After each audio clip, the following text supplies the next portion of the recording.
지금 방송에서 제공하는 투자 정보는 투자 판단에 대한 조언입니다. 방송에서 제공하는 주식의 가치, 가격 상승 및 가격 하락에 대해서는 방송사에서 보장하지 않습니다.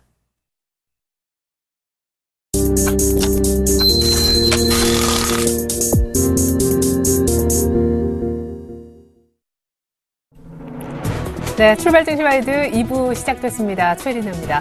코스피가 전일 나흘째 이어진 외국인의 러브콜에 화답을 했죠. 연중 최고치를 기록해 1970선도 회복을 했습니다. 어제 다름이 아니라 기관까지 7거래일 만에 매수로 전환을 했더라고요. 연기금 중심으로 장 마감 몇 시간을 남겨두지 않고 아주 기분 좋은 변심을 보여준 덕분에 지수가 또 오를 수가 있었는데요. 지난주 금요일부터 외국인이 전일까지 총 4거래일 동안 6천억가량을 순매수했습니다. 하루 평균 나누기 4 해보면 1,500억가량씩 꾸준하게 샀다는 얘기가 될 텐데요. 이 기간 많이 담은 종목들 순서대로 나열해보면 삼성전자, 네이버, SK하이닉스 이 세 종목으로 거의 지수를 끌어올렸다고 해도 과언이 아닌 듯합니다. 이 기간 들어온 외국인들의 자금 성격은 롱텀 펀드 성격의 미국계 자금으로 추정되고 있어서 향후 외국인들의 귀환 가능성이 더 높아지고 있는데 물론 연초 이후 3조 넘게 팔았던 외국인인지라 최근에 요 며칠 한 6천억가량 샀다라고 해서 본격적으로 돌아왔다. 바이코리아구나 판단하기는 아직 이르긴 하지만 여러 가지 긍정적인 대목들도 역시 있다라는 게 증권업계 시각인 듯합니다.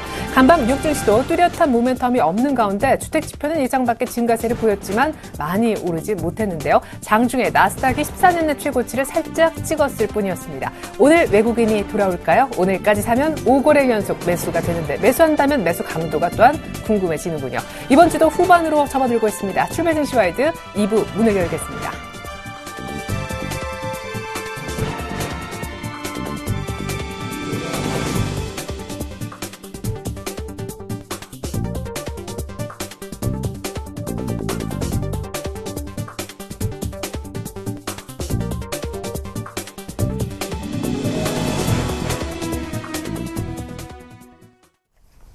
네, 1960을 넘는 것도 모자라 1970까지 회복했던 전일장 다시 돌아보고요.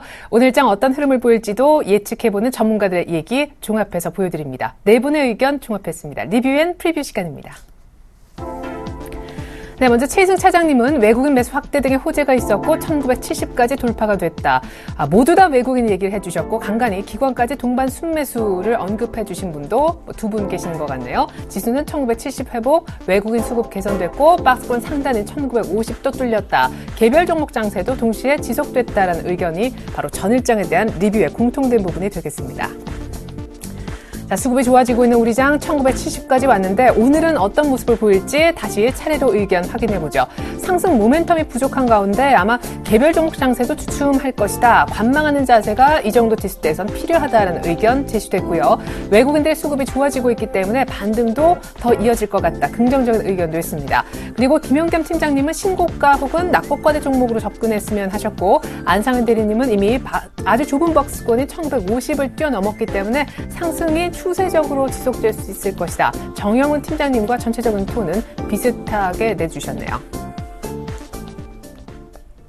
네, 오늘은 동부증권 마포지점 김영겸 주식팀장님과 얘기 나눠보겠습니다. 팀장님 안녕하세요. 예, 안녕하세요. 네, 외국인의 조심스러운 귀환이 점쳐지고 있는데 좀 뷰가 엇갈리는 모습입니다. 우리 팀장님의 생각은 본격적인 바이코리아의 시작이라고 보시는지 궁금하고, 오늘 보니까 전략은 상당히 극단적이에요. 신고가거나 낙폭 과대 주거나 둘 중에 하나 접근하자, 이렇게 의견 남겨주셨네요.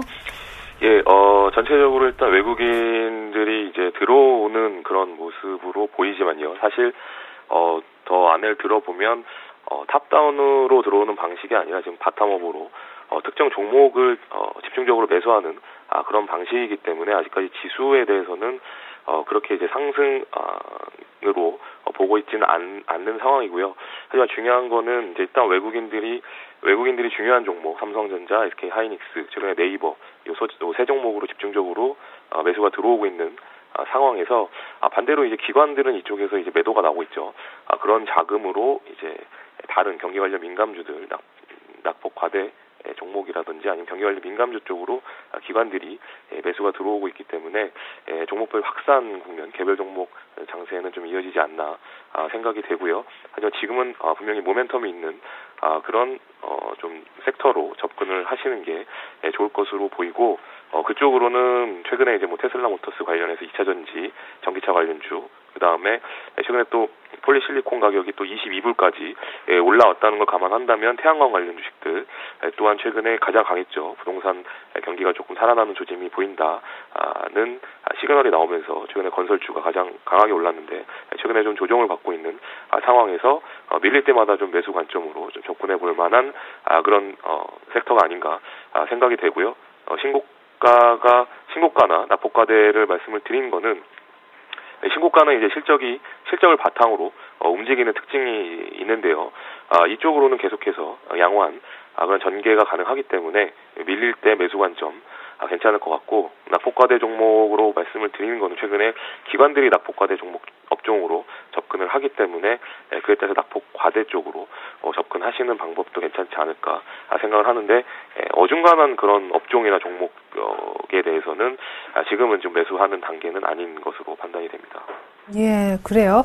2차 전지, 태양광, 그리고 바짝 올랐다가 오히려 재료 노출에 약간 밀리고 있는 건설주 조정시마다 모아가는 전략 좋게 보셨고요. 신고가 종목은 계속해서 잘 나갈 텐데 낙폭과대주 가운데 기관이 사는 종목들도 유심히 지켜보면 수익률에 도움이 되겠다라고 의견 주셨습니다. 지금까지 동부증권 마포지점 김현겸 주식팀장님의 의견 들어봤습니다. 전략 감사합니다. 네, 감사합니다.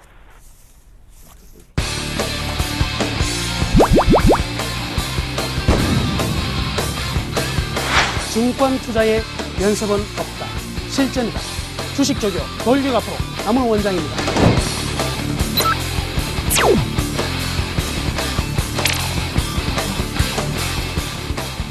이제 여러분들의 투자는 제가 책임지겠습니다.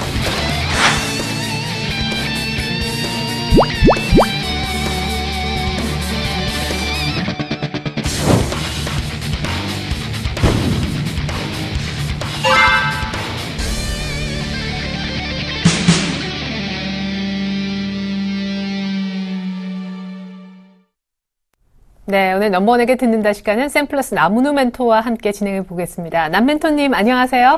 네, 안녕하세요. 네, 떠났던 외국인이 돌아오고 있어요. 나흘 연속 사자. 오늘까지 사면 이제 닷새 연속으로 바뀌게 될 텐데 이게 일시적인 현상이냐 추세적으로 사는 거냐 의견이 분분합니다. 만약에 좀 추세적으로 사는 거라면 지수는 어디까지 올라갈 수 있는 건지, 이게 진짜 큰 장이 쓰는 건지, 그렇다면 1970도 싸다고 생각하고 지금 본격적으로 과감한 배팅을 들어가도 좋을지 궁금합니다. 일단 외국인에 대한 바이코리아 관련해서 의견부터 좀 여쭤볼게요. 예, 외국인 같은 경우에 작년에 뱅가드 펀드 나간 이후에 7월 말부터 본격적으로 매수가 들어왔지 않습니까? 그런데 그때 들어오고 나서 막상 이제 10월 달부터 장이 하락하기 시작했는데 2060포인트부터 1900까지 깨질 때 보면 외국인들이 상당히 많이 판 것처럼 느껴진다는 거죠. 그런데 실질적으로 보면은 지난 7월 달부터 사 들어간 부분에 대해서 외국인들 그렇게 많이 팔지가 않았습니다. 그래서 따지고 보면 아직도 외국인들은 분명히 보유 물량이 더 많은 상황이다 이렇게 볼 수가 있겠는데요. 여기서 지금 차트 한번 보시면은요. 여기 이 검정색으로 표시되는 부분이 외국인인데, 따라서 작년보다 분명히 작년 초 뱅가드 물량이 나오기 전보다도 지금은 외국인 우리나라의 비중이 더 많아졌다는 거거든요. 그러니까 사실은 나갔던 외국인이 들어오는 것은 아니고 긴 추세로 본다면 외국인들은 지속적으로 매수를 하고 있다. 그래서 계속 신흥국의 어느 정도 리스크를 감안하더라도 지금 같은 경우 우리나라는 전형적인 중위험, 중수익 구조를 가졌기 때문에 외국인들 입장에서는 굉장히 좀 매력적인 시장일 수밖에 없다. 그래서 외국인 어떤 수급이 조금만 좋아지더라도 장의 분위기는 완전히 달라질 수밖에 없는 상황이다 이렇게 볼 수가 있겠네요. 특히나 이제 기관들 같은 경우 연기금의 지속적인 순매수와 그리고 최근 기관들의 순매수 흐름들이 이어지고 있는데 글로벌 시장에서는 아무래도 우리나라가 이머징 마켓 같은 경우에는 전반적으로 수익률이 더 하락해서 유럽 같은 경우에는 이머징 마켓 투자되는 펀드 하나가 해지하기도 했거든요. 그런데 우리나라 같은 경우에는 아무래도 외국인 측면에서는 가장 높은 그나마 안정성을 가지고 있는, 이머징 마켓은 가장 높은 안정성과 그리고 수익성도 갖추고 있는 이런 국가라고 볼 수 있기 때문에 향후 외국인들은 지속적인 우리나라 시장을 좀 담아갈 가능성이 좀 크다. 이렇게 먼저 말씀해 드리겠습니다. 전반적으로 시장이 굉장히 좀 안정적인 흐름이 나타나고 있는데 이거는 글로벌 전체적으로 나타나고 있는 현상이죠. 물론 이제 미국 증시 같은 경우에 오늘 같은 경우에는 살짝 쉬어가는 흐름들 나타날 수 있는 상황이겠지만은 유럽에 이어서 중국까지 이제 경기의 어떤 회복이 충분히 가속화 그리고 지표로서 확인해주는 부분이 있기 때문에 이제는 글로벌 전체의 추가적인 랠리가 가능한 타이밍이 아니겠나 이렇게 봐야 될 것 같고요. 그 속에서 지금 이 BDI 지수인데요. 이 그림을 보시면 2300포인트대까지 올라갔다가 1080포인트 즉 반토막이 소위 말해서 났었다가 최근 보면 지금 2월 10일부터요 계속해서 상승세로 돌아서고 있다는 거죠. 제가 머스크 같은 경우에도 상당히 좀 실적이 개선되면서 주가가 많이 올라가고 있는 점을 본다면 해운이나 이런 조선 글로벌 이 소재 산업재군들이 앞으로 이제 유통량이 굉장히 많아진다는 걸 뜻하는 부분이거든요. 그렇다고 본다면 글로벌 경기가 선진국 중심에서 이제 이머징으로 확산되는 일련의 과정이 펼쳐질 가능성이 많다. 이렇게 봐야 될 것 같고요. 최근 우리나라의 외국인들이 좀 매수하고 있는 것 중에 삼성전자가 굉장히 좀 매수를 많이 했는데 여기 이 부분 한번 볼 필요가 있는 것 같아요. 지금 우리 이머징 마켓에 투자되는 펀드의 자금들은 일정 부분 나갔긴 합니다. 그런데 이 테크놀로지 펀드 같은 경우에는요. 여기 이 회색으로 보이는 부분과 그리고 지금 파란색으로 보여주는 부분 보면 각도가 굉장히 빠르거든요. 여기도 마찬가지겠습니다. 즉 뭐냐면 이 기술주로 자금들이 엄청나게 몰린다는 거죠. 물론 이제 구글이나 페이스북, 트위터 같은 종목들이 굉장히 매력적인 어떤 시장 진입에 성공했기 때문에 몰리는 것도 있겠지만 이 풍부한 자금이 글로벌 전체적으로 빠져나갈 때 이 IT, 이 테크놀로지 자금들이 빠져나간다면 어느 나라가 굉장히 매력이 있어지냐면 우리나라가 또 IT 강국이다 보니까 외국인들 이머징 마켓에 투자되는 전체적인 펀드의 규모는 줄었지만 이 테크놀로지 펀드가 늘어남으로 인해서 한국의 이 IT 기업들이 외국인들 수급이 굉장히 좋아질 수 있는 환경이 되어 있다. 이렇다면 외국인들이 우리나라 계속해서 좀 모아갈 수 있는 가능성은 더욱더 커지고 있다. 이렇게 봐야 될 것 같습니다. 자, 우리나라 코스피 기술적인 흐름을 보면 재밌는 게 하나 있는데요. 최근에요, 5일을 굉장히 중점적으로 볼 필요가 있을 것 같아요. 그래서 5일 전에 이제 지난주 2월 20일 날 이렇게 윗꼬리를 달아놓는 기술적인 흐름인데요. 윗꼬리를 달아놓는 음봉이 나왔지만 그 다음날 바로 갭상승 이후의 양봉 그리고 나서 200일선 부근에서 음봉이 나왔는데 이틀 전 이날이 굉장히 재밌습니다. 음봉이 나왔는데도 불구하고 전날의 고점을 넘어서는 장세에서 출발해서 위로 당기는 모습이거든요. 이 음봉에서 이 양봉이 붙는 케이스는 결코 흔한 케이스가 아닙니다. 이건 강력한 힘이 없으면 절대적으로 불가능한 상황이다. 즉 시장에서 나올 수 있는 매도 물량 자체가 없는 가운데 누군가가 조금만 툭 건드렸을 때 시장은 튀어갈 수밖에 없는 환경. 물론 이제 이러한 환경은 선물에서 이제 파생 쪽에서 이루어진 하는 환경일 수도 있겠지만은 이미 외국인들이 공매도가 급격히 줄어든 그리고 신규적으로 환매수가 들어오는 시점에 이러한 양봉은 굉장히 의미 있는 양봉이었다. 이렇게 봐야 될 것 같습니다. 그래서 추가 랠리가 이번에 이제 200일선이 저항을 받는 부분은 여기에서 앞부분에서 한번 살짝 저항을 보이면서 조정을 했기 때문에 이제 여기 터치하려면 상당 기간이 좀 걸리지 않을까. 이렇게 봐야 될 것 같고요. 양 시장을 비교해 봤을 때는 또 재밌는 흐름은요. 작년 6월 25일이죠. 작년 6월 25일 날 미국의 테이퍼링 이슈가 되면서 우리나라가 1770포인트까지 떨어진 지점이 있었습니다. 그로부터 어떻게 됐냐면 코스닥이 먼저 갔다가 쭉 조정받다가 다시 코스닥이 가는 전에 N자 패턴이 나왔고요. 그 이후에 이제 9월, 10월에서는 유럽의 경기 회복에 대한 기대감들, 중국의 경기 회복에 대한 기대감 때문에 대형주가 굉장히 많이 갔어요. 대형주가 많이 갔다가 계속적으로 조정을 받으면서 2월 초까지 왔는데 지금은 어떤 상황이냐면 대형주나 중형주나 코스닥이나 작년 6월 25일 기점으로는 전부 다 동일선상으로 왔다는 거죠. 그러니까 어느 한쪽도 쏠림이 없이 이제 출발선상에 나란히 모여가지고 이제 소위 말해서 이제 다 같이 한번 달려보자 이런 흐름이 나올 가능성이 많다. 그래서 사실은 지수 측면으로 외국인들이 접근을 하고 있기 때문에 대형주 위주의 장세가 나타날 수밖에 없는 장임에도 불구하고 금번 이제 현 정부의 경제 혁신 3개년 계획이 또 코스닥 기업들의 어떤 상승 모멘텀으로 자극시킬 수 있는 부분이 있거든요. 그렇기 때문에 현 장세는 대형주만 가는 장세도 아닐 것 같고요. 오히려 대형주나 중형주나 코스닥이나 골고루 갈 수 있는 장이다.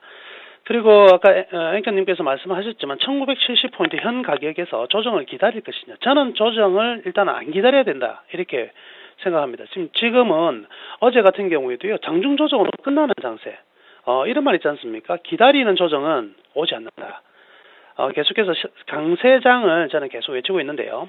이 강세장 속에서 싸게 잡으려고 하면 오히려 제대로 잡아야 될 종목들 다 놓치게 된다는 거죠. 그래서 그간에 이제 쭉 몇 년 동안의 상황이 좀 다른 점이 뭐냐면 몇 년 동안 우리나라 증시는 박스권이었다. 박스권이다 보니까 올라가면 밀리고 이미 여기에 너무 이제 습관적으로 길들여져 있어가지고요. 정작 큰 장을 소화해낼 수 있는 그런 능력들이 다 사라져버린 것 같아요. 근데 지금은 5년 만에 찾아온 슈퍼 사이클 장세입니다. 한국의 경기 선행지수가 9개월 중에서 한 달 빼고 올라간 적은 2009년을 제외하고는 없어요. 5년 만에 찾아온 장은 여기에 맞게끔 대응을 해야 되는데 지금은요. 절대 싸게 잡으려고 해서는 안 된다. 충분히 강한 심장을 가지고 시장의 긍정적인 이 모멘텀, 그리고 심리적으로 굉장히 급박히 살아날 수 있는 부분들에 좀 나가야 되지 않겠나 이렇게 생각합니다. 특히나 또 재밌는 사실은 최근의 장세가 이 작년 8월 장세와 굉장히 유사한 흐름들을 보이고 있는데 작년 8월 장세의 강세를 보였던 종목들에 좀 관심을 가져야 될 것 같아요. 근데 지금 이제 반도체 장비는 작년 8월에 강세를 보였지만 지금은 조금 좀 지켜볼 부분이겠지만 조선이나 은행 그리고 이번 그 부동산 경기 기대감 때문에 건설 쪽이 굉장히 많이 올랐거든요. 자, 그럼 작년의 흐름들을 보면 대부분의 경우가 일단 소재 산업재 분들이 올라왔다는 거죠. 그래서 지금은 화학보다는 사실은 기계 쪽이 좀 더 매력이 있어지는 구간이 되지 않겠나 이렇게 봐야 될 것 같고요. 건설주도 따라서 올라가는 이런 흐름들. 건설과 조선, 기계 쪽으로 계속 건설이 살아나면 당연히 이제 은행 같은 경우에도 영향을 받으면서 회복이 될 수밖에 없는 것으로 판단이 됩니다. 즉 코스닥보다 코스피가 상대적인 좀 강세는 나타날 수 있는 지수적 강세 때문에 나타날 수 있는 환경이지만 코스닥도 선별적으로 굉장히 좀 좋은 흐름 나올 것 같고요. 현재 지금 공략을 한다면 역시 이 건설은행 조선기계들의 순환매 사이클을 좀 잘 탄다면 이번 상승장 굉장히 좀 강할 수 있을 것 같아요. 몇 포인트까지 가느냐에 대한 답변을 해드리면은요, 이 시장은 1980 저항이 될 수는 있겠지만은 아주 짧은 조정으로 지금 2060포인트를 향해서 진입할 것이다. 저는 이렇게 말씀해 드리도록 하겠습니다. 네. 200일 이평 돌파하는 모습이 상당히 좋아 보인다. 기술적으로 그런 분석하시면서 전고점까지 2060포인트까지 추가 랠리가 가능하다고 하셨는데 때문에 1970까지 올라온 상황 속에서 너무 조정을 기다렸다고 살려고 하는 자세는 곤란하다 하셨습니다. 그리고 대형주와 중소형주의 갭 메우기가 거의 끝난 상황이어서 골고루 올라가는 장이 될 것을 기다리고 계셨습니다. 지금까지 샘플러스 남은우 멘토님과 함께 봤습니다. 멘토님 잘 들었습니다. 네, 감사합니다.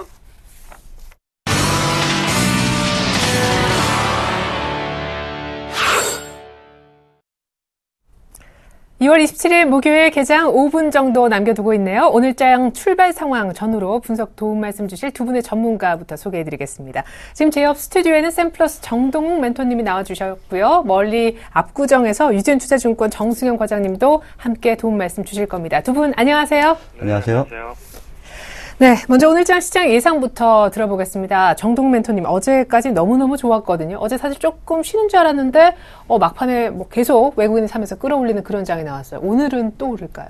오늘도 또 오를 것이다. 이렇게 섣불리 예상하기는 좀 힘든 장이다. 이렇게 말씀을 드리고 싶은 게 역시나 이제 월 말이 됐습니다. 그에 따라서 윈도우 드레싱, 기관 물량 유입이 조금 기대가 되고 있는 시점이지만 최근 들어서 코스피, 코스닥 양시장 모두 이제는 글로벌 증시와 완연하게 커플링을 이루고 있다. 이렇게 말씀을 드릴 수가 있습니다. 뉴욕 증시나 유럽 증시 이러한 선진 지수들이 최근에 이제 답보 상황에 있다. 이렇게 말씀을 드릴 수가 있기 때문에 역시나 오늘장 글로벌 증시 영향을 받아서 강보합권 내는 혹은 약보합권 이런 보합권에서 등락을 거듭할 것이다 이렇게 말씀을 드릴 수가 있습니다. 전일장 사실상 연기금의 매수 하에 국내 코스피 지수가 조금 예상 밖의 상승을 보였다 이렇게 말씀을 드릴 수가 있는데 만약에 기간에 윈도우 드레싱 이제 2월 장도 이제 내일이면 끝나게 되는데 윈도우 드레싱 물량이 유입이 된다면 글로벌 증시 대비 강세로 좀 전환할 가능성이 있기 때문에 이 점은 조금 염두에 두면서 기간 수급이 좋은 종목들은 조금은 선별해서 매수해도 되지 않다 이렇게 정리를 해드리도록 하겠고 현재 코스피 시장 예상대로 0.08% 약보합권에서 시작을 알리고 있습니다. 그리고 코스닥은 이제 반대로 0.04% 상승 출발을 예고를 하고 있는데 코스피 같은 경우는 역시나 약한 등락권을 거듭할 것으로 전망이 되고 있지만 코스닥은 최근에 외국인 수급이 굉장히 무섭게 들어온 날이 있기 때문에 외국인 수급에 조금은 초점을 맞추면서 시장 전망을 해야 되는 것이 아닌가 이렇게 정리를 해드리도록 하겠습니다. 네. 어째 시장의 큰 틀을 파악하는 데는 외국인 수급이 중요하긴 한데 종목 볼 때는 기관 수급이 잘 들어오는 종목을 좀 유념 있게 살펴봐야 될 것 같습니다. 시장 전망 들어봤고요. 오늘장 강세 예상 종목군도 멀리 압구정으로 가서 들어보겠습니다. 앞서서는 태양광, 건설, 2차 전지, 기계, 화학, 조선 여러 가지 섹터가 거론이 됐었는데요. 우리 정승현 과장님께서는 오늘 어느 섹터에서 좀 강한 움직임이 나올 것으로 보고 계십니까? 네, 아무래도 어제 실적 발표를 긍정적으로 하나케미칼이 발표를 했습니다. 하나케미칼이 흑자 전환을 하면서 약 900억 이상, 1000억 약간 못 미치는 정도 수준으로 실적 발표를 하면서 전년 대비 거의 1700% 이상의 실적 상향을 보여줬기 때문에 아마 오늘 시장 시초가부터 상승 출발 예상이 되고요. OCI도 아마 최근에 폴리실리콘 가격이 긍정적으로 올라오고 태양광이 점진적으로 회복세를 보인다라는 오늘의 증권사의 분석들이 나오고 있는 상황이기 때문에 오늘 태양광 관련주들 상당히 좋은 흐름 보일 것이다라고 예상이 되고 있습니다. 그리고 또 특징적으로 말씀을 드릴 수 있는 종목이 SK 오늘 자사주 매입을 발표를 했습니다. 거의 시가총액에 차지하는 비중이 거의 5% 정도 차지하는 비중인데 거의 4,000억이 넘는 수준이죠. 235만 주 발행 총수에는 5%고 자기 주식 취득 결정을 함으로써 아마 이 부분에 있어서 이 자사주 매입이 상당히 주가에 긍정적일 것이다 라고 판단이 되고 있는데 지금 출발 한 2분 정도 남은 상황에서 거의 시초가는 동시효과의 10% 이상 상승 흐름을 보여주고 있는데 일단 상당히 긍정적으로 계속 증권사 레포트가 나오고 있는 상황입니다. 자사주 매입도 효과적이고 그리고 이 아무래도 최근에 SK ENS와 관련해서 과연 이 자산 가치를 어떻게 매길 것이냐 이 부분에 있어서도 계속 논의가 되어왔던 상황인데 이 부분에 있어서도 SK ENS의 밸류에이션 재평가가 이번 자사주 매입을 통해서 결정될 것이다 라고 판단이 되고 있기 때문에 SK 오늘 움직임 기대해볼 만할 것 같습니다. 네, 자사주 매입 효과에 대해서 긍정적인 분석이 쏟아지고 있는 SK를 눈여겨보자라는 의견과 함께 어느 정도 실적을 눈높이에 맞춰 잘 발표한 한화케미칼이 있었기 때문에 태양광 섹터 좋지 않을까 예상 들어봤습니다. 자, 오늘장 동시효과 지금 접어들고 있는데 잠깐 시가총액 상회주 움직임 거래소부터 확인해 드리겠습니다. 삼성전자는 어제 60일 이평에 거의 맞다운 자리에서도 상승을 보이긴 했는데 오늘 재차 하락 출발할 것으로 보여집니다. 삼성전자 어제도 출발은 이랬는데 플러스 마감을 시켰기 때문에 오늘도 끝까지 지켜봐야 될 것 같고요. 은근히 현대차가 좁은 박스권 상단까지 와 있어요. 최근에 바짝바짝 올라서 24만 원 부근까지 오늘 또한 상승 출발이 예고되고 있습니다.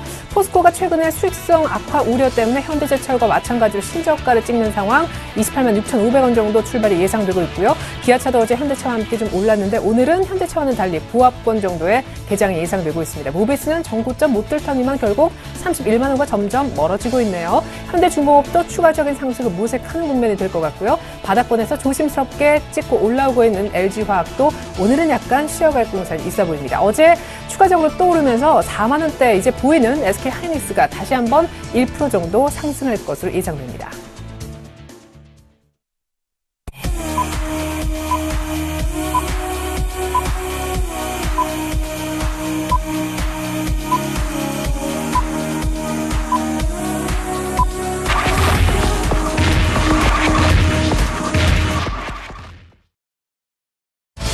네, 2월 27일 목요일 이제 오늘장 개장을 했습니다. 코스피가 어제까지 오르면서 1970선 회복한 거 기억하시죠? 외국인들의 전폭적인 나흘 연속 순매수, 기관까지 지금 같이 사는 분위기가 만들어지고 있습니다. 오히려 코스닥이 조금 조용한데요. 어제 환율도 급락했었고요. 오늘장 개장 분위기, 지수와 환율 같이 한번 살펴보도록 하겠습니다. 정동 멘토님. 예, 오늘장 코스피 예상대로 약보합권에서 시작을 알렸습니다. 네. 역시나 글로벌 증시와 연동되는 그런 모습을 보여줬다 이렇게 말씀을 드릴 수가 있는데 오늘장 기관권에서 크게 사주지 않는다면 역시나 강보합권 내지는 약보합권, 보합권에서 등락을 거듭할 것으로 전망이 되고 있습니다. 그 다음에 이제 코스닥 지수 같은 경우는 오늘도 역시나 상승 출발을 보였다 이렇게 말씀을 드릴 수가 있는데 코스닥은 최근에 들어서 항상 출발은 플러스권에서 출발을 보였습니다. 그렇지만 안 좋았던 것이 항상 마감에는 음봉으로 마감하는 시점이 굉장히 많아졌다 이렇게 말씀을 드릴 수가 있는데 역시나 장중에 외국인이 매도하는 날수가 조금씩 증가하고 있다 이렇게 말씀드리자면 어느 정도 외국인의 자금이 이제 중소형 개별주보다는 대형주 쪽으로 조금씩 이전하고 있는 시기가 아닌가 이렇게 말씀을 드리면서 코스닥 같은 경우는 이제는 기관의 자금이 유입되는 종목도 조금 선별적으로 봐야 된다 이렇게 말씀을 드리도록 하겠고 현재 선물 같은 경우는 지금 256.75 90에서 조금 움직이고 있는 모습을 보여주고 있는데 선물 시장 역시 야간 선물 같은 경우가 소폭 약보합권 내에서 이제 하락을 보였기 때문에 그 영향으로 지금 선물도 같이 하락을 하고 있다 이렇게 말씀을 드릴 수가 있겠습니다. 전반적으로 코스피 코스닥 선물까지 해서 등락폭이 크지 않은 보합권 내에서 움직이려는 그런 모습을 보여주고 있다 이렇게 말씀을 드릴 수가 있겠고 현재 원달러 환율 같은 경우는 소폭 상승세로 이제 전일에는 0.7% 정도 하락을 보였는데 오늘은 원달러 환율이 0.3% 상승 출발을 보였습니다. 예상과는 다르게 조금 달러가 강세를 보여준다 이렇게 말씀을 드릴 수가 있는데 예상했던 부분은 역시나 내고 물량에 의해서 원화가 강세로 갈 가능성이 있다 이러한 부분이었는데 역시나 글로벌 특히나 뉴욕 지표가 호전되게 발표되면서 좀 달러가 강세로 가는 것이 아닌가 이렇게 말씀을 드리도록 하겠습니다. 네. 자, 코스피는 1970에서 약간 깨진 지수대 약보합권에서 출발을 했고요. 코스닥은 530 보여주면서 개장을 했습니다. 약간 엇갈린 출발이었는데 일본 증시 어떻게 개장했는지 알려드릴게요. 0.5% 어제도 밀렸었는데 오늘 또 연속적으로 밀리네요. 똑같은 퍼센트로 어제 종가만큼이나 빠지고 있습니다. 이제 니케이는 14,970선 정도로 15,000엔 결국 안착 못하고 약간 조정 구간을 거치고 있는 듯 보입니다. 이어서 시가총액 상위주 분위기도 짚어드리겠습니다. 자, 개장한 이후의 모습인데요. 삼성전자 역시 예측대로 0.5% 정도 빠져서 133만 원대에서 출발하고 있고요. 자, 현대차 예상대로 오르면서 개장을 했습니다. 23만 7천 원까지 후반대에 왔네요. 모피츠는 역시 반대로 빠지고 있고요. 하이닉스가 39,500원까지 오늘 재차 4만 원을 보여줄 것 같습니다. 포스코는 오늘 더 빠지지는 않는데 오늘 이례적으로 네이버가 76만 원대 오니까 신고가 약간 비스무리하고 찍고 오늘 차익 실현 매물이 소폭 출회되면서 75만 8천 원, 76만 원에서 2천 원 빠진 가격에 시작을 하고 있습니다. 자, 한국전력부터 보죠. 한국전력도 37,000원 부근에서는 차익 실현 매물이 나오는군요. 이 종목도 거의 신고가, 최근에 정책 모멘텀까지 끼어들면서 상승이 이어졌었는데요. 기아차도 오늘은 모비스 함께 쉽니다. 신한지주도 1% 정도 조정을 보이고 있고요. 현대중공업은 그러나 22만 원대 후반까지 차곡차곡 올라오고 있습니다. 계속해서 코스닥 흐름 짚어드립니다. 셀트리온도 4만 8, 9천 원대에서는 약간씩 멀어지는 움직임, 어느덧 5일선까지 일단 조정을 받고 있고요. 서울반도체는 그러나 오늘 또 다른 행보, 소폭이지만 오르고 있습니다. 파라다이스는 2만 8천 원대 중반 정도를 찍고 있고요. CJ 오쇼핑은 60일 2평에서 바닥 찍고 좀 올리는 과정에 있습니다. 오늘 소폭 더 올라서 40만 원대 초반에 거래되고 있습니다. GS 홈쇼핑은 CJ 오쇼핑과는 방향성이 조금 엇갈리는 아침이네요. 자, 계속해서 업종 분위기를 좀 들어보겠습니다. 앞서서 이미 SK의 급등 가능성을 예고하셨는데 SK가 급등하고 있거든요. 이 종목은 잠시 돌발로 짚어드리겠고요. 태양광 섹터 역시 예측대로 강한 모습이네요. 정승윤 과장님. 네. 일단 오늘 전반적으로 코스피는 약보합으로 출발했고요. 코스닥은 530선까지 올라와 있는 상황인데 오늘 강세 업종들을 보면 전반적으로 건설업 오늘 상대적으로 강세를 보이고 있습니다. 소폭이나마 조금씩 올라주고 있는 상황이고요. 그리고 서비스업이라든지 의료 종목, 의료 종밀, 그리고 기계라든지 종이 목재, 섬유유복 이 정도가 강세를 보이는 반면에 아무래도 삼성전자가 약세 출발함으로써 전기전자 업종은 약세를 보이고 있는 상황입니다. 그리고 통신업 아무래도 그 규제, 영업 정지에 따른 정부 규제가 우려가 되는 상황에서 소폭 마이너스 출발하고 있는 상황이고요. 은행 그리고 금융업 전반적으로 약세 흐름을 출발을 했고요. 그리고 코스닥은 거의 전 업종이 강세를 보이고 있습니다. 약세를 찾아보기 힘들 정도로 전반적으로 강세 흐름을 보여주고 있고 가장 강한 업종이 현재까지는 제조와 건설 쪽 이 정도가 가장 강한 흐름을 보여주고 있습니다. 네, 강세 업종까지 얘기 들어봤습니다. 아직까지 코스피는 1970선 보여주지 못한 채 그냥 개장한 그 정도의 상황인데요. 5분, 6분 정도 지났으니까 수급 상황을 얘기할 수 있을 만한 시간이 왔습니다. 외국인 소폭이지만 현물 쪽에서 매수세를 5일 연속 이어가네요.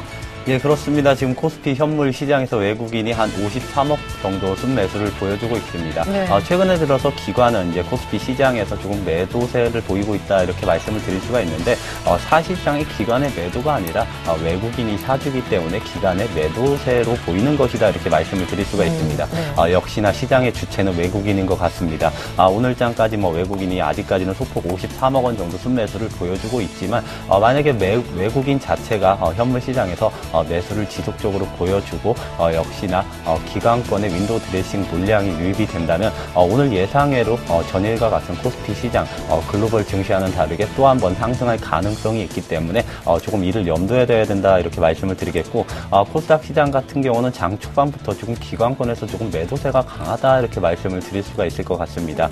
현재 개인이 100억 원 정도 순매수를 보여주고 있고 외국인 같은 경우는 지금 2억 원 순매도를 보여주고 있는 반면에 기관권에서 90억 원 정도를 장 초반부터 좀 강하게 매도를 하고 있다 이렇게 말씀을 드리겠는데 최근에 기관권에는 코스닥 조금은 사들이는 그런 모습을 보여왔습니다.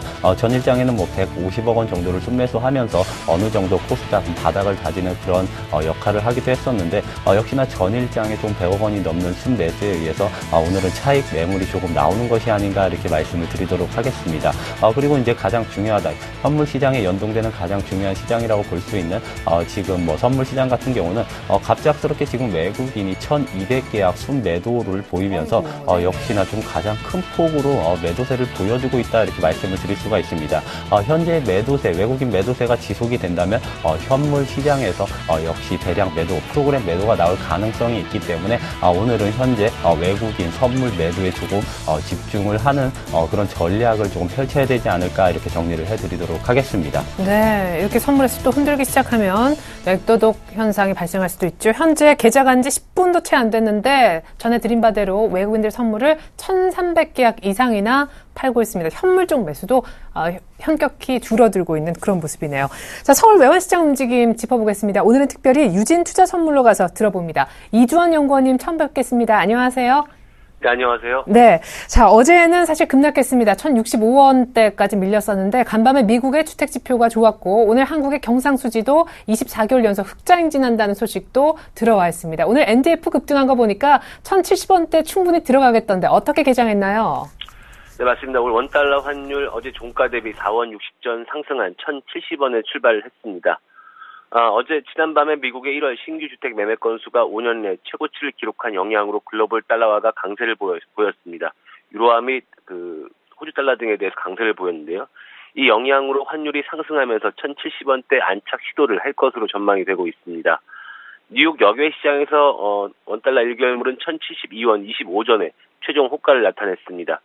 최근 1개월물 스왑포인트 플러스 1원 90전을 고려하면 전일 현물한 종가였던 1,065원 40전보다는 6원 60전이나 상승한 셈이었습니다. 또한 중국 경기 불안 우려에 따른 위안화 약세가 원화의 하방 지지력을 형성하고 있는 상황입니다. 즉 이에 따른 여기에 달러 매수세도 환율에는 상승 압력으로 작용할 것으로 보여집니다.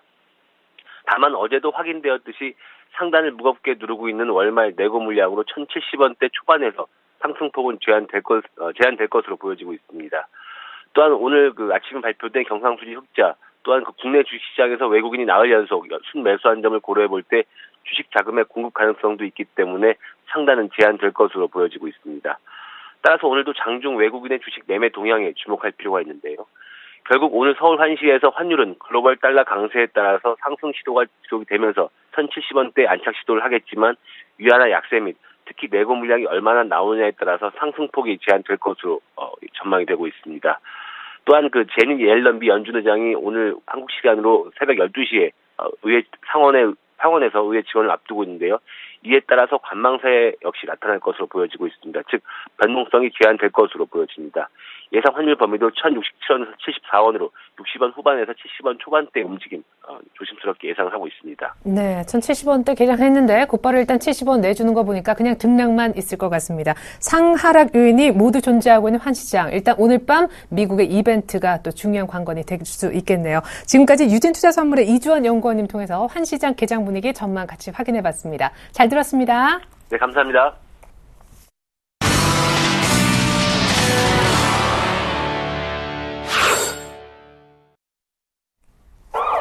네, 오늘 돌발 종목 알아볼까요? 첫 번째 돌발 종목은 예고해 드렸고 약속도 드렸듯이 SK입니다. 자사주 매입 효과가 긍정적으로 기대된다라는 증권가의 호평 쏟아지는 가운데 오늘 갭 상승해서요 7%대까지 급등하고 있고 상승폭도 키우고 있습니다. 두 번째 종목은 한화케미칼입니다. 참고로 SK CNC도 같이 올라요.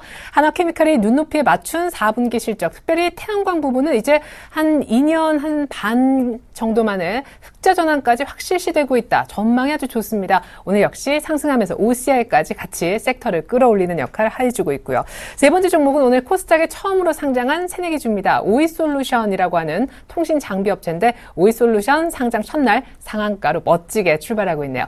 이렇게 세 종목 돌발 종목 분석을요. 압구정으로 가서 들어보겠습니다. 정수경 과장님 부탁드려요. 예측이 정확했네요. 네, 오늘 SK 7% 이상 상승을 하면서 같은 지주회사 격이라고 할 수 있는 SK CNC까지 3% 이상 동반 순매수를 이끌어 가고 있는데, 일단 지금 현재 계속 상승폭을 키우고 20만 원을 향해서 가고 있습니다. 8% 이상 상승을 하고 있는데, 일단 자사주 매입이 상당히 큰 규모입니다. 큰 기업임에도 이렇게 사실 크게 한 적이 있을까 할 정도로 4천억 이상의 거의 5% 지분 매입을 하는 상황이기 때문에 이 부분의 주가는 모든 증권사가 이구동성으로 긍정적이다라고 판단할 정도로 주가에는 상당히 좋은 영향을 미칠 것 같고요. 기술적으로도 지금 주요 매물대가 19만 원에 있었는데 갭으로 그 가격을 돌파를 했기 때문에 충분히 20만 원을 돌파하고 정고점이 지난 10월에 찍었던 21만 원 정도 수준인데 그 가격도 아마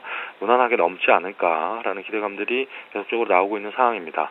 일단 SK CNC까지 함께 보시면서 긍정적으로 충분히 보셔도 된다라고 말씀을 드릴 수 있겠고, 그리고 오늘 시가총액 좀 강세를 출발 강세를 예상을 했던 하나케미칼과 OCI 역시나 한 3% 2% 이상 상승하는 흐름을 보여주고 있는데, 아무래도 최근에 여러 가지 건설주라든지 낙폭 과대에 따른 저가 매수가 유입이 계속 기관과 외국인을 중심으로 이루어지고 있는 상황이기 때문에 OCI와 하나케미칼 역시도 업황이 턴어라운드 기대가 되고 있는 상황이기 때문에 충분히 긍정적으로 보셔도 된다라고 판단이 되고, 그리고 결국 작년에 실적이 좋게 나왔기 때문에 결국 숫자로도 아마 올해는 작년보다 지금 현재 좋은 모습을 계속적으로 이어갈 수 있다라는 분석들이 나오고 있기 때문에 태양광주도 관심을 좀 가지면서 보실 업종이고 그 업종군이다라고 말씀을 드릴 수 있겠습니다. 그리고 마지막으로 오이솔루션 오늘 그 상황 출발 이후에 공모가가 10,000원 정도인데 거의 지금 23,000원에 거의 공모가 대비 거의 2배가 넘는 수준으로 거래가 되고 있습니다. 130% 이상으로 급등을 해서 출발을 하고 있는 상황이죠. 결국 시초가 결정 자체도 공모가 10,000원에서 2배로 20,000원에 시작을 했고 정확하게 23,000원 상한가까지 다이렉트로 올라가는 상황인데, 광 트랜시버 전문 제조업체입니다. 빛신호를 전기신호로, 전기신호를 빛신호로 변화하는 기능을 가진 초고속 광통신망 이런 부품을 납품하는 회사인데, 일단 실적이 되는 회사고 전반적으로 평가가 성장성은 일부 담보가 되지 않을지 몰라도 전반적으로 실적 자체는 지속적으로 낼 수 있는 기업이기 때문에 꾸준히 영업이익이 증가를 하고 있는 상황, 그런 부분에 아마 시장의 관심이 좀 높아지고 있는 상황이 아닌가라고 판단이 되고 있습니다. 일단 출발 이후에 근데 공모가 대비 너무나 높게 올라와 있기 때문에 좀 조심할 필요가 있는 구간까지 왔다라고 말씀을 드리겠습니다. 네, 오늘 상한가로 상장 첫날 멋지게 빛나고 있는 오이솔루션은 약간 좀 비싸 보인다라는 의견으로 저희가 전략을 세워드리겠습니다. 농심홀딩스가요, 작년 실적이 대폭 좋아졌대요. 52주 신고가를 찍는 이유이고요. 농심도 만만치 않게 추세가 좋게 진행이 되고 있습니다. INS쿨은 적자 전환 소식의 급락을, 반면에 SBI 인베스트먼트는 실적이 흑자로 돌아섰다는 정반대 소식에 급등을 하고 있습니다. 두 종목 같이 묶어서 보겠고요. 어제는 오스템 임플란트 대표이사 횡령설이 분위기를 좀 흉흉하게 만들었다면 오늘은 에이스테크가 또 다른 사례로 꼽히고 있네요. 먼저 농심홀딩스 분석부터 들어보겠습니다. 예, 농심홀딩스 신고가를 기록을 하면서 지금 2.5% 상승을 보여주고 있습니다.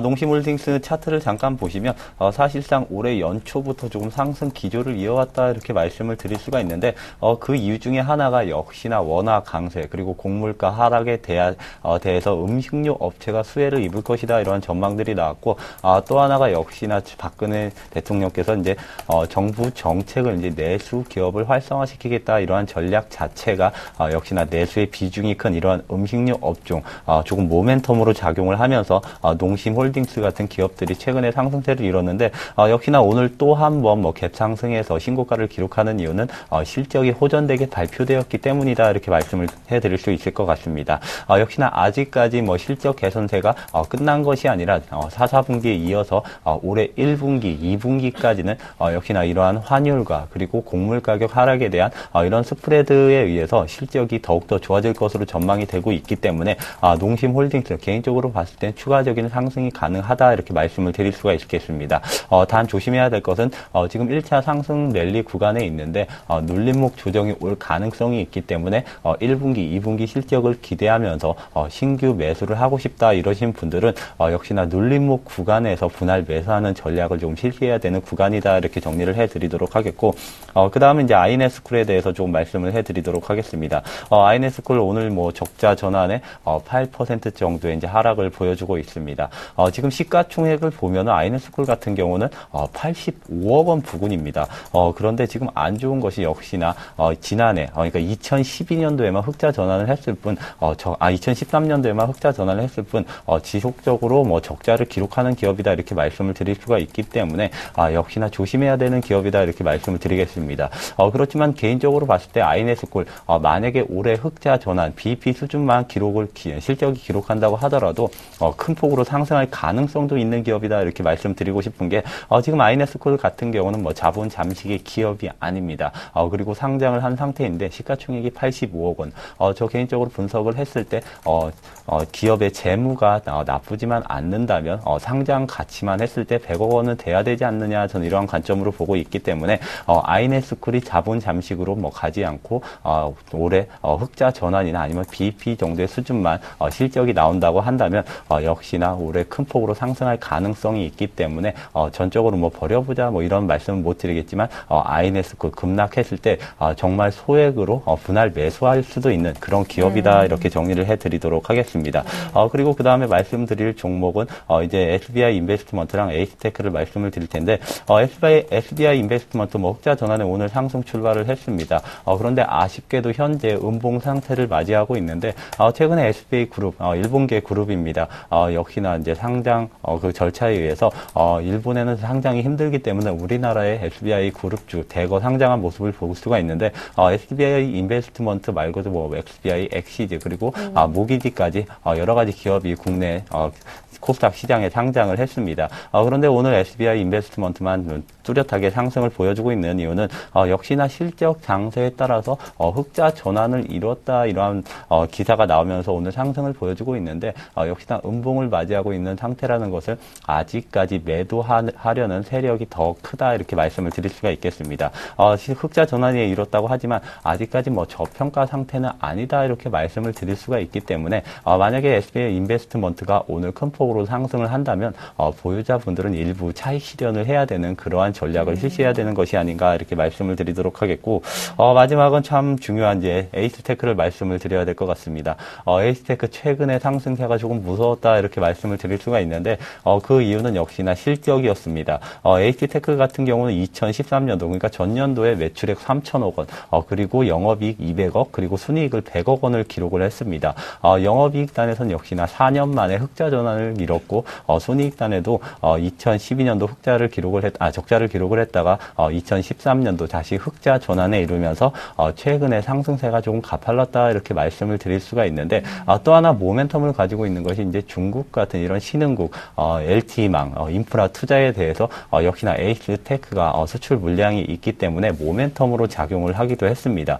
그에 따라서 주가 차트를 보시면 최근 며칠 사이에 4,000원 초반대에서 현재 4,700원대로 올라선 부분을 볼 수 있는데 전일장 횡령에 대한 벌금으로 인해서 오늘장 3%대 하락을 보이고 있습니다. 사실상 전일장에도 이 기사가 나오면서 조금 조사를 해봤는데 이 부분은 이제 횡령 사건이 지금 터진 것이 아니라 예전 사건을 마무리된 것을 이제 벌금형을 처해졌다 이러한 부분이기 때문에 오스템 임플란트와는 조금 다른 시점으로 접근하는 게 옳지 않나 저는 이렇게 말씀을 드리고 싶습니다. 만약에 이 횡령 벌금 사건이 더 확대되면서 추가적인 횡령 여부가 나올 가능성도 있겠지만 그러한 것이 아니라면 오히려 저가 매수할 수 있는 그런 기회다 이렇게 정리를 해드리도록 하겠습니다. 네, 에이스테크는 오스템 임플란트와 조금 다르게 접근해야 된다라는 전략까지 들려드렸습니다. 앞서서 호실적을 발표한 한화케미칼이 지금 5%까지 상승폭을 키우는 동안 오늘 OCI 역시 상승폭이 한 3%를 넘어가고 있습니다. 전고점이 시원하게 뚫리는 그런 모습인데요. 벌써 사흘째 상승하고 있습니다. OCI로 고생하신 분들이 훨씬 더 많겠다 싶은데 목표가 잡아보겠고요. 네이버도 라인 매력 때문에 외국인들 러브콜을 끊임없이 받았던 소위 제2의 삼성전자 역할을 했던 그런 종목이죠. 역시 목표가까지 한번 제시를 받아보겠습니다. 비상교육 실적 좋아서 오늘까지 이틀째 상승하고 있고 조금 전에 언급이 됐었던 오스템 임플란트 어제 대표이사 횡령설에 12% 급락했었는데 오늘 반등을 주고 있는지 여부 그리고 전략까지 같이 챙겨드리겠습니다. 다시 압구정으로 나가보죠. 정 과장님. 네. 일단 OCI 오늘 3% 이상 상승을 하고 있는데 일단 태양광이 일단 업황 개선으로 상승 흐름을 이어가고 있습니다. 한화케미칼 역시 같은 강세 흐름을 보여주고 있는데 일단 목표가 지난 전 고점은 넘었습니다만 지난 10월에 21만 8천원 정도 이 수준까지는 조금 남아있는 상황인데 일단 제 생각에는 지난 한 22만 원 정도 이 정도까지는 추가적인 상승 여력이 있겠습니다만 또 증권사가 제시한 목표가가 대체적으로 한 23만 원, 25만 원 이 사이에 결정돼 있는 부분들을 감안한다면 여기서 좀 오버슈팅이 나온다라고 한다면 23만 원까지 갈 수는 있겠습니다만 그 정도 가격대는 아직까지는 실적이 정확하게 반영이 된 상황은 아니기 때문에 그 부분을 감안하시면서 투자 여력 집중하실 필요가 있지 않겠느냐 생각이 들고요.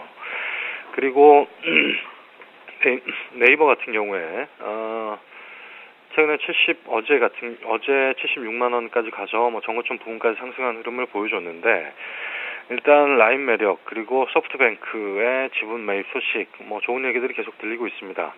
일단 긍정적으로 충분히 보셔도 되는 종목이라고 생각이 드는데 일단 라인 같은 경우에 성장성이 계속적으로 이루어지고 있는 상황임에는 분명합니다만 아마 네이버에 대한 또 시각이 또 급락이 나왔던 그 페이스북의 왓츠업 인수를 통한 급락을 한번 받았던 그런 상황이기 때문에 또 여러 가지 또 글로벌 이슈에 따라서 움직일 수 있다는 생각을 가지면서 제가 봤을 때 한 80만 원 구간에 들어서게 되면 일단 차익 실현 관점에서 보시는 게 맞지 않겠느냐 그런 생각이 조금씩 들고 있고요. 그리고 비상교육 같은 경우에는 오늘 상당히 좋은 흐름을 보여주고 있습니다.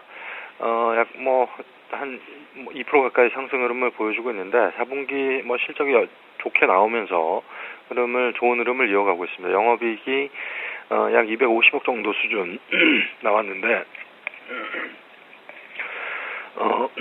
일단 250억 정도 수준의 실적이 발표가 되면서 좋은 흐름 보여주고 있다라고 말씀을 드릴 수 있겠고 마지막으로 오스템 임플란트 대표이사 횡령 소식에 따라서 계속 신저가 흐름을 나오고 있습니다. 대표이사 횡령 소식은 기업에 있어서 악재일 수밖에 없고요. 이 부분이 일정 부분 어느 정도까지 해결이 되느냐에 따라서 저점 매수를 노려보는 그런 식으로 생각을 하실 필요가 있겠고, 일단 이 뉴스가 잠잠해질 때까지는 매수 보류 관점에서 접근하시는 게 맞다라고 말씀을 드리겠습니다. 플란트는 안 좋은 악재, 돌발 악재 이틀 연속 하락세를 면치 못하고 있습니다. 화재 철강주 안 좋은 이슈로 화제가 되고 있죠. 신저가를 찍어서 말이죠. 수익성도 안 좋아지고 있고 현대차 쪽에서 철강 가격 인하 압력까지 받았다라고 하는데 때문에 영업이익 감소가 자연스럽게 예상이 되고 있습니다. 현대제철이 그러나 7만 원은 지키려 합니다. 오늘 아침 반등을 주고 있는데 어느 정도 바닥을 찍은 것인지 알아보겠습니다. 멜파스는 전일 상한가 갔었죠. 삼성전자 올해 강소기업 선정 좋은 뉴스도 있었는데 이후에 오늘 아침 모습 어떨까요? NH엔터는 웹보드 규제 영향이 미미할 것이다, 제한적일 것이다 분석 속에 오늘 플러스권에 올라섰고요. GKL은 문화부 쪽에서 민영화를 완전히 부인했다라는 안 좋은 뉴스 들어오면서 원래 주가로 완전히 회귀했습니다. 현대제철부터 GKL까지 스튜디오에서 분석 들어보겠습니다. 예, 먼저 말씀드릴 종목은 현대제철입니다. 현대제철 안 좋은 소식이 며칠 전에 터지기도 했었는데 하락했던 이유를 잠깐 다 되짚어 보자면 역시나 현대차 그룹에서 현대제철과 그리고 포스코대에서 자동차 강판 부분에 톤당 8만 원 정도의 가격 인하를 요구를 했다, 이러한 소식이 전해지면서 현대제철이 전일장까지 조금 큰 폭으로 빠졌습니다. 이게 실적에 어느 정도나 기여할 것이냐 이 수치로 계산을 해봤을 때 만약에 8만 원 전부 다 인하가 된다면 연간 영업이익 부분에서 한 2천억 원 정도의 좀 손실이 나는 것이다, 이렇게 말씀을 드릴 수가 있는데 손실이라고 표현하기보다는 영업이익이 2천억 원 정도가 줄어든다, 이렇게 표현을 해야 될 것 같습니다. 영업이익이 20% 정도 줄어든다 그러면 단순 계산으로 주가도 20% 정도 하락을 해야 된다, 이렇게 말씀하시는 분들이 굉장히 많았었는데 그에 따라서 6만 5천 원이 최저 바닥이 될 가능성이 크다, 이런 말들이 굉장히 많이 나왔었습니다. 그렇지만 현대제철 만약에 오늘 1.4% 정도 상승을 보여주고 있는데 어제와 그리고 그제 기관과 외국인 대량 매도에 의해서 하락을 했습니다. 기관과 외국인의 대량 매도가 끊기고 7만 원 초반대에서 횡보하는 날수가 1, 2주 동안 지속이 된다면 7만 원 초반대에서 바닥을 다질 가능성이 굉장히 크다, 이렇게 말씀을 드리겠고 좀 더 안정적으로 투자를 해보고 싶다, 이러한 분들은 역시나 6만 5천 원 부근까지 한 번 더 기다리는 전략도 괜찮지 않을까, 저는 이렇게 말씀을 드리고 싶습니다. 저 개인적으로 만약에 투자를 한다면 역시나 7만 원대에서 예상했던, 그러니까 계획했던 매수량의 한 20-30% 정도는 담을만 하고 나머지 부분은 역시나 6만 5천 원 부근까지 조금 기다리는 분할 매수 전략을 실시해야 되는 게 현대제철이다, 이렇게 말씀을 드리도록 하겠고 그 다음은 이제 멜파스에 대해서 말씀을 해드리도록 하겠습니다. 멜파스가 전일장에 상한가를 기록을 했습니다. 뚜렷한 이유가 나오지 않고 외국인이 20만 주, 거의 30만 주 가까운 순매수를 보여주면서 멜파스 같은 경우가 멜파스가 상한가를 기록을 했는데 아직까지 상한가를 기록한 이유가 나오고 있지 않습니다. 만약에 뚜렷한 이유 없이 외국인 수급에 의해서 상승을 했다면 역시나 제자리를 찾아갈 가능성도 있다, 이렇게 말씀을 드리고 싶습니다. 그리고 기술적으로 분석을 했을 때 멜파스 같은 경우는 굉장히 장기간 하락을 지속했다, 이렇게 말씀을 드릴 수가 있는데 잠깐 차트를 보시면 멜파스 같은 경우는 2013년도 초반대에는 3만 원 가까운 이렇게 높은 가격이 형성이 됐었는데 역시나 지금은 8,000원 초반대까지 내려오고서 현재는 1,900원대 전일장 상한가를 기록하면서 이제 만원대까지 내려온 상태다, 이렇게 말씀을 드릴 수가 있는데 멜파스는 터치칩을 생산하는 업체입니다.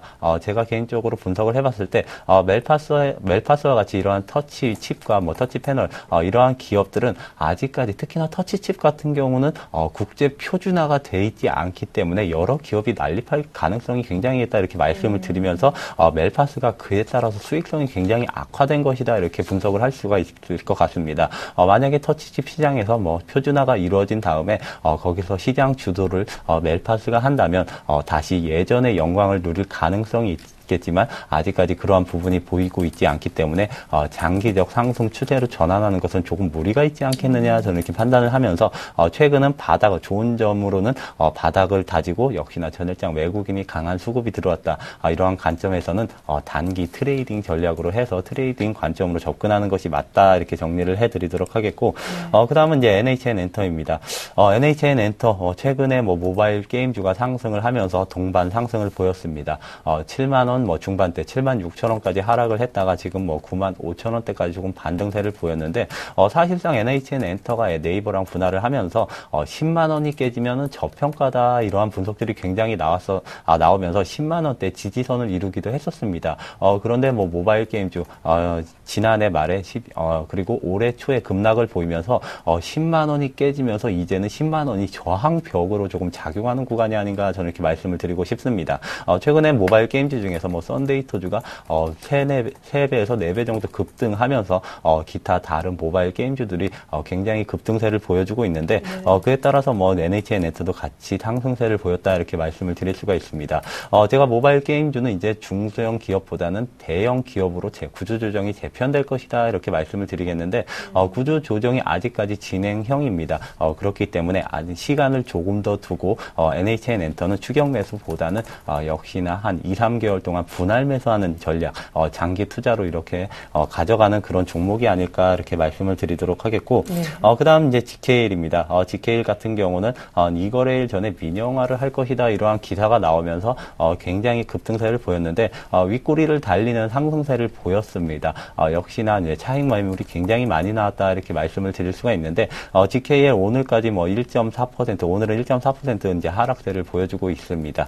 역시나 제자리를 찾아가야 된다 이렇게 말씀을 드리고 싶은 게 부인을 했기 때문에 역시나 기대감에 의해서 상승했던 부분을 모두 반납하는 하락 파동이 나와야지 정상적인 상황이다 이렇게 말씀을 드리면서 GKL이 나쁜 것은 아니지만 단기 이슈에 의해서 상승했던 부분은 모두 반납해야 된다. 그런 관점에서는 역시나 4만 원 부근에서 분할 매수하는 전략은 조금 유효하다 이렇게 말씀을 해드리도록 하겠습니다. 네, 꼭지에는 못 팔았더라도 약간의 해프닝으로 급등했을 때 4만 한 3천 원 이상에서 못 파신 분들은 약간 아쉬우실 것도 같습니다. KC텍을 살펴야 될 것 같아요. 반도체 장비 업체 가운데 신고가를 내고 있는 몇몇 안 되는 종목 가운데 하나입니다. 4분기에 어닝 서프라이즈 났다는 소식까지 들어와 있거든요.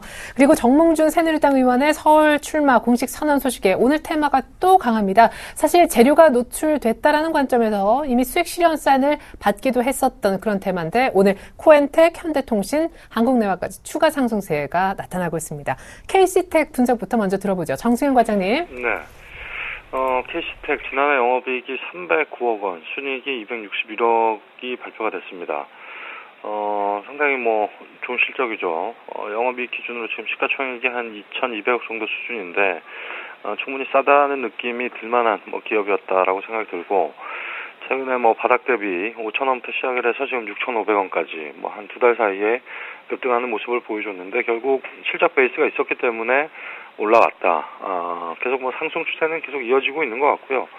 그리고 수급적으로도 기간이 매수가 들어오고 있는 상황이고 충분히 거래량 그렇게 많이 동반이 되면서 올라가는 주식은 아닙니다만 일단 조금씩 가장 어떻게 보면 이렇게 하루에 1, 2%씩 올라가는 종목이 제일 매매하기 편하고 속을 안 썩이는 종목이라고 볼 수 있는데 그런 의미로 봤을 때 KC텍은 가장 효자 종목이 아닌가라고 생각이 들고 그리고 코엔텍 같은 경우에 이 뉴스 재료에 의해서 이렇게 급등을 하는 종목은 결국 재료가 소진되면 거품이 꺼질 수밖에 없다라는 거 아마 주식 투자하시는 분들은 다 아실 거라고 생각이 듭니다. 출마 선언을 하게 되면 아마 무조건 빠질 거라고 저는 생각이 듭니다. 3월 2일에 한다던데 3월 3일이 이제 월요일이니까 출마 선언을 하게 되면 재료 노출로 인해서 급락이 나올 수 있을 가능성이 상당히 높다라고 저는 생각이 들고 그렇기 때문에 지금 사시는 분은 그야말로 단기 트레이딩 관점에서 치고 빠지는 그런 전략으로만 들어가시는 전략이 맞고 그거 자체도 또 사실 쉽지 않은 그런 매매 전략이기 때문에 일단 해보시지 않은 분들은 안 하는 게 맞고요. 테마 좋아하시는 분들 그리고 단기 트레이딩에 자신 있으신 분들은 잠깐 들어갔다 나오셔도 되겠지만 그런 관점에서 일단 아예 실체가 없는 회사는 아니기 때문에 하지만 밸류에이션으로 또 우리가 주식을 따져봐야 되기 때문에 밸류에이션으로 봤을 때는 비싸다. 그리고 바닥 대비 지금 거의 2배 올라와 있는 상황이기 때문에 거래가 거의 없던 주식이 이런 테마로 인해서 거래량을 동반돼서 2배가 됐다라는 점은 어느 가격에든 차익 실현이 나올 수 있다라는 점 꼭 인지를 하시면서 이 종목 참고를 하셨으면 좋겠습니다.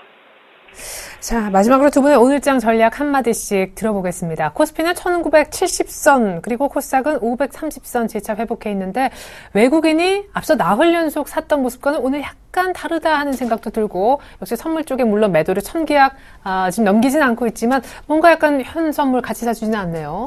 예, 그렇습니다. 아무래도 글로벌 증시 여파로 인해서 외국인이 뭐 강력한 액션을 취해주고 있지는 않다 이렇게 말씀을 해드릴 수가 있습니다. 저는 뭐 이제 최근에 이제 오늘뿐만 아니라 뭐 다음 달 뭐 중반까지 전략은 이제는 어느 정도 대형주, 저평가된 대형주를 조금씩 담아가는 그런 전략이 필요한 시기가 아닌가 이렇게 말씀을 드리겠는데, 그 이유 중에 하나가 이제 다음 달 중반까지 되면 중소형 개별주도 대부분 실적을 발표합니다. 그에 따라서 뭐 중소형 장세가 어느 정도는 대형주 장세로 조금 이전될 가능성이 있겠다 이렇게 말씀을 드릴 수가 있습니다.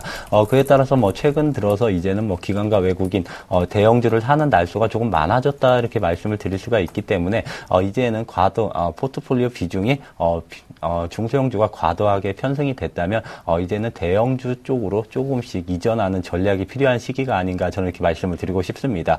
당장 오늘부터 담아가자 이렇게까지는 말씀을 못 드리겠습니다. 그 이유 중에 하나가 뭐 3월 당장 다음 달 이제 2주차가 되면 이제 컷오프 미팅데이 뭐 선물 옵션 만기일이 다가오는데, 현재 상황에서는 역시나 선물 옵션 만기일에 다시 한번 웹더독 현상이 나올 것으로 전망이 되고 있기 때문에 조금 더 대형주가 하락할 가능성도 염두에 둬야 된다 이렇게 말들이 나오고 있습니다.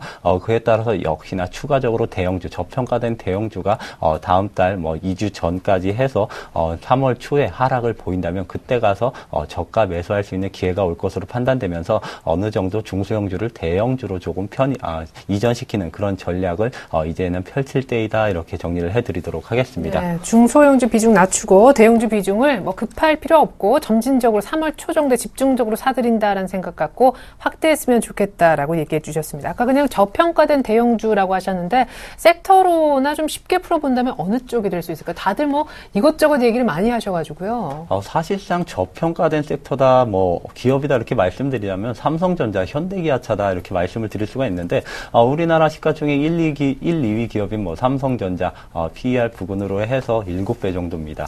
현대차 같은 경우는 뭐 6배, 올해 기준으로 했을 때 6배가 되지 않는다 이러한 말들이 굉장히 많이 나오고 있기 때문에 단순 저평가로 본다면 삼성전자, 현대차다 이렇게 말씀을 드리겠지만, 여기서 이제 모멘텀까지 보면서 저평가된 기업 그리고 턴어라운드까지 보면서 저평가된 기업을 찾는다 그렇게 말씀드리자면, 제가 몇 번 말씀을 드렸는데 대형주 중에서는 한국전력이 가장 안정적이지 않을까 이렇게 말씀을 드리고 싶습니다. 한국전력은 뭐 PER보다는 역시나 PBR로 밸류를 측정해야 되는 기업이다 이렇게 말씀을 드릴 수가 있는데, 역사적 저점 PBR이 0.3배 그리고 고점이 0.6배 수준입니다. 한국전력 정부 정책도 등에 입었기 때문에 역시나 올해 가장 강력한 턴어라운드가 진행되는 해다 이렇게 말씀을 드릴 수가 있는데, 이 실적 개선세가 올해로 끝나는 것이 아니라 내년에는 더 커질 것으로 전망이 되고 있습니다.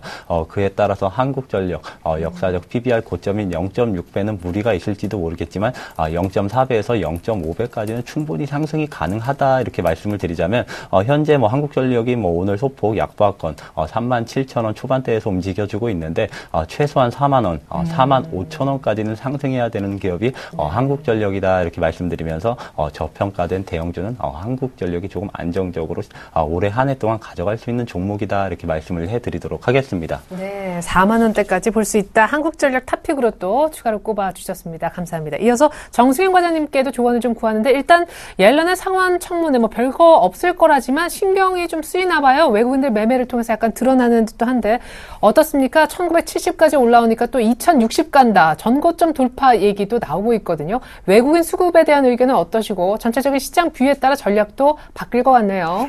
네, 저는 사실 주식 투자를 할 때 주식을 사는 것만이 주식 투자 전략이 아니다라는 생각을 가지고 있는 사람인데, 최근 아마 상승에 따라서 아마 차익 실현 욕구가 상당히 강해지는 시점까지 왔다. 코스피 지수와 코스닥 지수 양시장 모두 그런 차익 실현 욕구가 존재하기 때문에 지금 현재 지수대에서 적극적인 매수, 저는 좀 보류를 하는 게 맞지 않겠느냐. 좀 더 시장의 추이를 살펴보고, 그리고 외국인이 지금 추세적으로 순매수가 들어오고 있는 상황은 아니고, 일단 일반적인 외국인의 매수가 계속적으로 이어지고 있는 상황이 계속적으로 이어질 때, 그때 시장은 좀 다르게 볼 필요가 있을 것 같고, 일단 저는 현재 제주도에서는 좀 보수적으로 시장을 접근하는 게 맞다라고 생각을 하고 있습니다. 예, 그러면 이 정도에서 거의 다 차익 실현, 포트에 몇 프로 정도 주식을 남겨서 가져가면 좀 안정적일까요? 일단 종목별로 다르겠지만 일단 대형주를 저가에 좀 파시는 종목, 대형주를 좀 편입을 많이 하신 분들은 저는 거의 반 이상은 무조건 줄여야 된다라는 생각이 들고, 코스닥 종목도 종목별로 차이가 있습니다. 코스닥은 지금 현재 단기 트레이딩 전략이 저는 유효하다라고 생각이 들기 때문에 일단 그 종목별로 다르겠지만 한 반 이상은 지금은 줄여야 된다라고 생각이 들고 있습니다. 네. 자, 1970, 코스닥 530, 차익 욕구가 한창 늘어날 때이기 때문에 비중을 살짝 줄이면서 가도 나쁘지 않겠다. 코스닥은 트레이딩 관점에서 보는 것이 안정적이다라는 말씀 들을 수 있었습니다. 지금까지 샘플러스 정동욱 멘토, 유진투자증권 정승현 과장님과 함께 해봤습니다. 수고 많으셨습니다. 고맙습니다. 네, 감사합니다. 네, 감사합니다.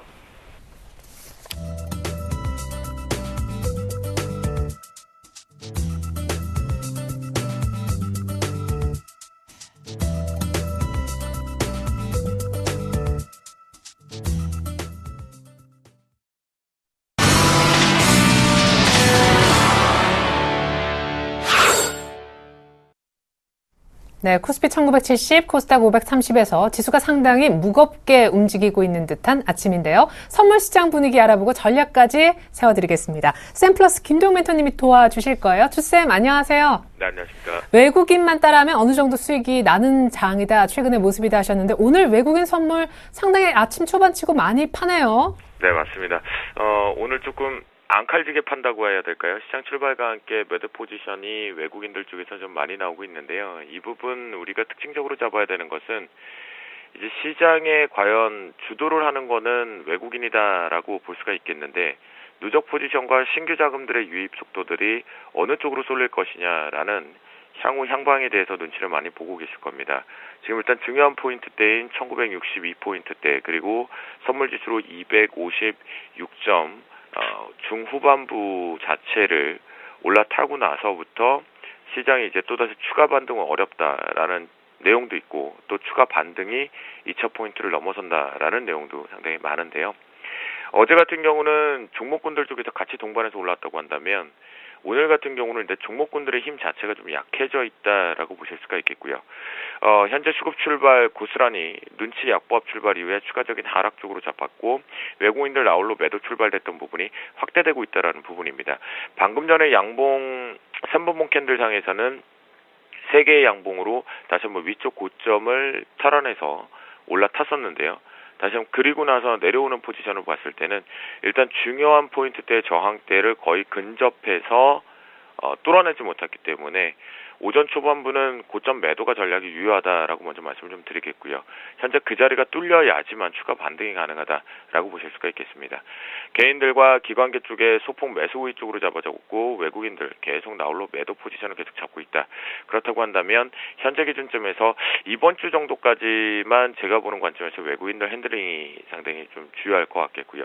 다음 주 아마 지금 여러분들이 보시면 어제부터 시장이 그닥 그렇게 편안한 매매가 아닐 것이다라는 것을 확인해 보고 계실 겁니다. 그 부분은 이것이 기존 누적 자금과 신규 자금의 싸움들이 계속 장중에 들어와 있기 때문이다라고 보실 수가 있겠고요. 콜옵션 추이 쪽을 보면 외국인과 기관계 쪽에 소폭 매도 우위 쪽에 개인들만이 매수 포지션을 잡고 있는 모습. 풋옵션 쪽에서는 이제 막 이 급락 이후에 급등 쪽으로 다시 올라오다 보니까 추가 반등을 기대하기는 어렵고, 다시 지그재그 패턴 쪽으로 다시 바닥 쪽으로 내려올 것이다 라는 부분에 예측 매매된 개인들의 매수가 좀 특징적이겠고요. 외국인과 기관계 쪽 역시 소폭 매도고 있죠. 이 얘기를 보면 결국 동시 만기를 앞두고 있는 시점에서 외국인들의 포지션은 쏠림 자체가 아직 특징적으로 나오지는 않고 있습니다.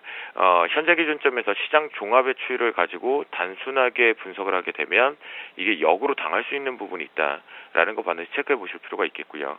현재 기준점에서는 신규 자금이 들어왔던 속도, 그 다음에 들어왔던 거래 일수를 놓고 보면 추가 반등은 분명히 가능한 구간으로 좀 열려있다라고 보실 수가 있겠고, 현재 프로그램 추이를 보면 오늘 역시 시장에 우호적이진 않죠. 어제는 우호적으로 출발이 역시 동반해서 들어왔었는데 차익과 비차익보다 동반 매도 압박, 베이시스 자체가 어제 막판부에 부러졌습니다. 백오데이션 상태로 마감하는 모습이 특징이었고요. 오늘 그 여진 고스란히 있으면서 현재 얕은 백오데이션 상황을 지속됩니다.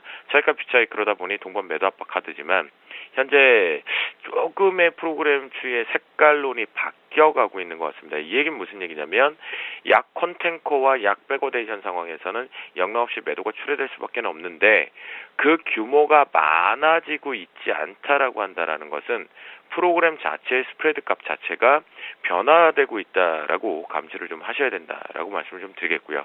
하지만 현재 기준점에서는 전반적으로 눈치를 보면서 하락 추세를 좀 만들어 놓고 있다라고 말씀 좀 드리겠고, 자 현재 차트를 통해서 오늘장 대응 전략 쪽으로 좀 말씀을 좀 드리면 전체적으로 외국인들 계속 잘 보자라고 말씀 좀 드렸으니까요. 외국인들 매도 강도 3천억대가 넘어가게 되면 여기서 좀 중요한 기로일 것 같습니다. 여기서 1,800억대를 빠르게 넘길 것이냐 아니면 축소를 하면서 속임수를 만들 것이냐 전환 스위칭할 것이냐 그 기로인데요. 현재 1,200억에서 1,400억대는 별 의미가 없습니다. 그냥 받아주는 형태다라고 보실 수가 있겠고요. 1,800억대가 넘어서면서 확장치가 조금 추가적으로 나올 것 같은데요. 현재 막 현대차를 기점으로 해서 지수 방어 쪽이 좀 하나가 특징적으로 좀 나오고 있는 건 같습니다. 오전장 황금 라인 같은 경우는 256.75로 설정을 좀 해드리는데요. 이 부분 초반부에 이제 중요한 포인트에서 고점을 찍고 내려와서 저항대를 걸어서 하락 추세를 지속하다가 저도 이제 리딩에서 이 얘기를 드렸거든요. 어제하고는 조금 사뭇 다를 수 있다. 어제 이 급반등을 노렸던 부분이 조금 속임수가 하나가 발생이 됐기 때문에 오늘 그 차익 물량들이 나오기 시작한다라면 그닥 좋지 못하다. 수급을 외국인 플러스 또 땡땡땡 누군가를 좀 봐야 된다라고 얘기를 했는데요. 바로 이 3분봉에서 캔들이 요게 하나가 바로 떴거든요. 저점 대비해서 딱 1포인트 변동을 하나 만들어냈는데 그리고 나서 옆으로 지금 갈짓자를 하고 있습니다. 현재 신호등 모양에서도 추가 반등을 가기보다는 기술적인 반등치라고 지금 보여주고는 있는데요. 중요한 포인트 256.75를 뚫어냈기 때문에 여러분들께서는 이 추이로 오르를 이제부터 내려오는데 족족 외국인들이 매도를 1,800을 넘어서지 않은 상황에서 지지력이 나온다라면 역시 매수 관점 쪽으로 자신의 능력치만큼 수익을 챙기시고요. 이 부분 이탈과 동시에 저항대가 걸려버리게 되면 매도 포지션을 잡으셔야 되는데요. 그 부분 잘 대응해서 보시되 현재 현물의 힘이 어제보다는 좀 많이 약화돼 있다라는 거는 요건 기억을 하시면서 트레이딩을 좀 잡자라고 말씀을 좀 드리도록 하겠습니다. 네. 자, 외국인들이 1,800억 정도 이상 팔지 않고 황금 라인인 256.75 지키면은 매수해도 좋겠지만 그 반대 상황에서는 매도를 해야 되는데 일단 현물 쪽 분위기가 어제같이 강하지 않기 때문에 현물 분위기도 같이 살필 필요가 있다고 변수 추가해 주셨습니다. 지금까지 샘플러스 김도영 멘토 의견 들어봤습니다. 전략 감사합니다. 네, 감사합니다. 네. 내일 옐런 연준 신임의장의 상원 청문회가 예정이 돼 있어서인지 뉴욕도 올랐는데 주택지표 좋아진 것 치고는 크게 못 갔고요. 우리 장도 1970 많이 달려서인지 여기서는 쉬고 있습니다. 외국인들의 선물 오늘 매도 쪽이 현물 매수와 대비되면서 증시를 조금 억누르는 양상인데요. 코스닥도 오르긴 하지만 개인 매수만 살아있고요. 530에서 더 진행이 안 되고 있습니다. 환율은 되돌림이 있네요. 1,070원대 복귀했습니다. 오늘 밤 옐런 이벤트 또 중요해지겠는데요. 출발 증시 와이드 마칩니다. 고맙습니다.